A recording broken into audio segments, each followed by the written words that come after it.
Ngizothanda ukuthi ngikubingelele khona la kuZimi Live. Sengiphinde ngabuya ke futhi nezomkhokha. Before nje ngihlale kodabeni, ngicela ke mbukeli ungakhohlwa ukuthi ke ulike and usubscribe. Namhlanje ngiphethe amathiza omkhokha, izinto nje okumele kuyilindele lapha kumkhokha kuloke leli week esikulona. So la ngizoqala ngendaba ke ethinta uGabisile. La ngimathiza baveza ukuthi ke uGabisile uzogcina ke emtshelile uSifoci ukuthi ke uzoyikhipha imfihlo and ke uzobeke seyikhipha, kodwa kuzotshela kubaba wakhe uDifo kwamanje ukuthi ke uyena owabulala ubaba kuMthembu and wayethunywe nguMamzobe.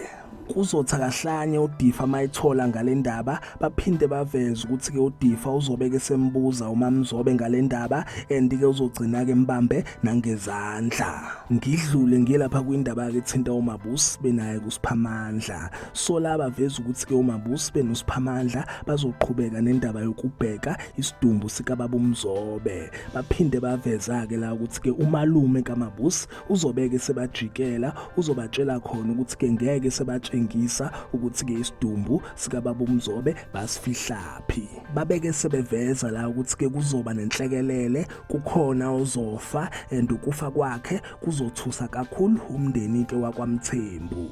uMabusi benoSiphamandla bazoba ke senkingeni la baveza ukuthi ke kuzofika uSikhumba kabangamcacisanga ukuthi ke kahle kahle ubani uyisikhatsini. Baveza ukuthi ke uSikhumba uzofika and ke uzosola uMabusi benoSiphamandla ngendaba ke ethinta lo muntu ozobeke efile. Lo Sikhumba uzoba ke inkinga, uzobesho ukubaqeda yena kuMabusi benoSiphamandla. Baphinde baveza ukuthi ke uSikhumba uzonika kuManzimande benaye kuSiphamandla iwarning. So kunjalo ke mbukeli zizobuya ke kuleli viki aphela lapha ke nje amathiza ade ngikuphathele wona. Ngicela ukuthi ungakhohlwa ukuthi ke ulike and usubscribe. Ake ngithi ke nje danke, ngiyazi bongela.